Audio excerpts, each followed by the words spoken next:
The following is an exclusive presentation of WI Garden Media, the voice of Garden Talk Radio. If you want to be part of the program, you can send us an email to gardentalkradio@gmail.com.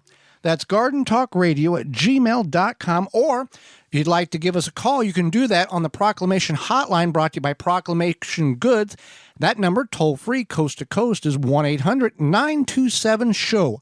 1-800-927-7469. Proclamation Goods creates cookware for the eco-conscious home chef. Their pans are non-toxic, have a lifetime warranty, and are made in Wisconsin. Their award-winning stainless steel Proclamation Duo cookware set is a 12-inch skillet and a stock pot that doubles as a wok. Best of all, the skillet and stock pot hinge together to form a Dutch oven. It's 2 pans with a versatility of 10, empowering you to cook more with less. If you care about your health and strive for a more sustainable lifestyle, then Proclamation Goods is for you. Supply is limited, so orders now at proclamationgoods.com. The world of peppers, Holly. Some people can't handle a hot pepper because they've got a sensitive tongue, and others, the hotter the better. We're going to go over what that all means from what is called the Scoville unit. It is a range in which peppers, the heat value is rated, and from mild to nothing all the way up to the hottest pepper currently in the world. Well, so, drum roll. Yes. The hottest pepper currently in the world is the Carolina Reaper. Okay. The most mild pepper is the bell pepper. Bell pepper. Mild meaning there is no heat value whatsoever. It's like eating lettuce. There's nothing, well, I mean, bitter lettuce. Normal, regular lettuce. There's no heat value whatsoever. Right.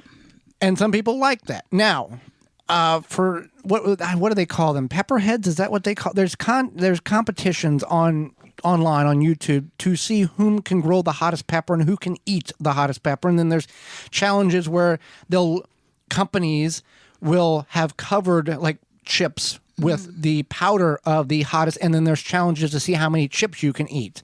It's a whole deal. For reference, bell pepper, 0 heat. Jalapeno, which is probably, if people say, name a hot pepper, jalapeno and cayenne is probably going to be 1, 2, somewhere in that range. Jalapeno is between 2,500 Scoville units and 8,000. The reason for that range is because there is a variation of the heat level in peppers based on how they were grown. It's not just a standard 2,750. Peppers, gardeners and pepper growers have figured out that when you grow a hot pepper, if you want it to be extra hot or add hot intensity to the pepper itself, you get the plant going, it starts developing, it's got fruit on, and you stop watering it all the way to the point where the leaves are almost wilted and dry, and then you hit it with the water again. That stresses the plant out to the point where it intensifies the heat of said pepper, and that's why you get a range. Now, there are ways in which you can figure out how hot your pepper is. We're not going to get into that in the scales and all this and send it off places, but 25 to 8,000. And to me, a jalapeno, that is, I got to sit down, that's a little too much.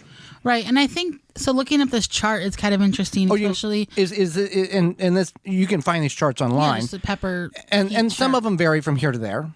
Right. So a lot of times, maybe this is good knowledge if you go out to eat and you're like, a lot of these like, it's not that hot. It's not that hot. A lot of these restaurants are like, this is a chipotle sauce or this is a jalapeno sauce, and you might think chipotle is just a little bit spicy and jalapeno is spicier, but that's not true. Chipotle is a little bit spicier than jalapeno. And then below that is a poblano and an Anaheim. And those are pretty mild compared to something like the chipotle. So you do have some cross in there. And there's a couple of them where there is kind of a variation of cross. Right. So I think it's good to know that in general, because you might think, okay, there's this trend going on with the chipotle, lime sauce or whatever. And you think, well, it's probably not that bad. But if you are sensitive to the heat, the chipotle pepper is technically a little bit spicier than the jalapeno, probably kind of within the same range. Right. But then if you ever, get Italian food and they have those pepperoncinis, those are not nearly as hot as something like the chipotle or the serrano. And the cayenne, this kind of threw me off. I thought cayenne was on the same level as a jalapeno, but it's quite up there. At about 30,000 to 50,000 Scoville units.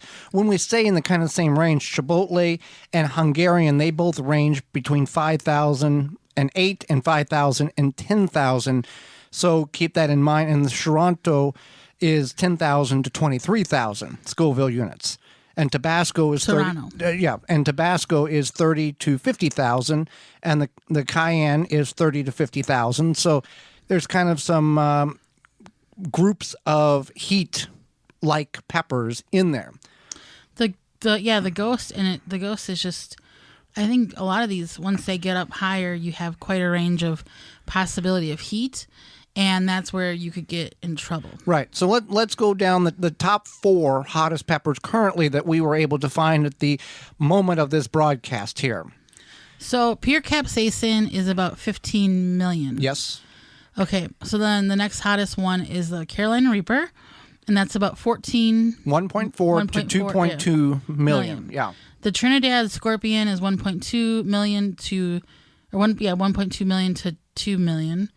And then the Ghost is 855,000 to about 1 million. And I remember a couple of years ago that people were like, "Oh, the Ghost pepper, that's the hottest in the world. It's gonna, And now we got stuff that's 15 million Scoville units plus.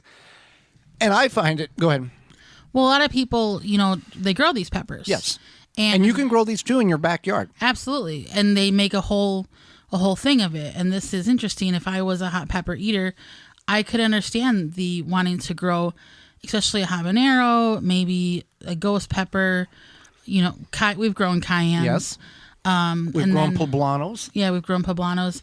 So, and then we have even those hot banana peppers that we grew. Hungarians. Yep. And those are hotter than the chipotle. So, and I would take a look at this. Fun fact: a Hungarian sweet and Hungarian hot, same looking pepper until you eat it. Yeah. You got to mark your peppers there on that. Because Joey made this pizza. Uh-huh. And it was a good pizza. It was a good pizza. And then he's like, I'm gonna put some peppers on there. I'm okay. And he put the hot Hungarian peppers and the sweet, and it was spicy. And people are crossing peppers with other peppers to get a higher, hotter Scoville unit, and I find it very comical. And you may love hot peppers, and the hotter the better. And God bless you, have at it. Be sure you have some milk next to you when you do it. I find it comical. You see on these food programs that these people are eating the hot wing competition, and the chef's in the back with a whole hazmat suit on and a respiratory system on, preparing the pepper sauce to put on the wings. Right. And this person's going to eat it. Yeah. Well, when it can boil the paint off your car, it's probably something you could step back and go, maybe I shouldn't eat that. Well, yeah, and they say that this can cause here's some health issues. Digestive issues, and then also anything from vomiting, nausea, heartburn, ulcer symptoms, and then also you can get a spike in blood pressure, which is problematic if you already have high blood pressure. And then capsaicin is a neurotoxin that comes from the chili peppers. It can cause shortness of breath and cough. So the higher the capsaicin, you could give yourself a nice little, asthma attack or something. Well, and based on the health complications you may already have, it could expedite some of these milder cases that somebody might have who doesn't have aggravate yeah. or make it worse. Right. So nothing wrong with hot peppers. Some people find it very enjoying trying to grow the hottest pepper in the world, and other people, the bell pepper is probably good enough. And some people are in between. Holly, are you a person that enjoys a good hot pepper? No. Absolutely not. Well, we go to this, we frequent this local restaurant, and what do they have? They have ranch. They something we dip the fried mushrooms in. That's got the little. Oh, it's a little heat ranch. I don't know what it's called. I think it's called Cayenne Ranch. Cayenne Ranch. Maybe, That's not terrible. No, it's not in moderation. I think it's Chipotle Ranch. In moderation. Right. In moderation. Well, in moderation, you can certainly visit Walton's Incorporated, where they have everything you need except for meat. Yeah, we're brought to you today by Walton's Inc. We know that you care where your food comes from, especially maybe your hot peppers. You can can and preserve those in a Walton's. You can get all the equipment, seasoning supplies to make sausage, jerky. You can make spicy jerky, spicy sausages, any other product your way to your high standards. People mix the hot peppers in with their sausage. Yeah, hot snack sticks, etc. Walton's created meatgistics.com.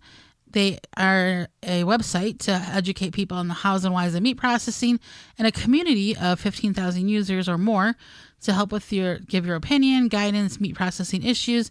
And then if you go to waltonsinc.com, you can find meat grinders, mixers, sausage stuffers, seasoning, all sorts of great stuff. If they don't have it, it doesn't exist. Right. And you can use code GROW50 to save 10% off your orders of $50 or more and get free shipping.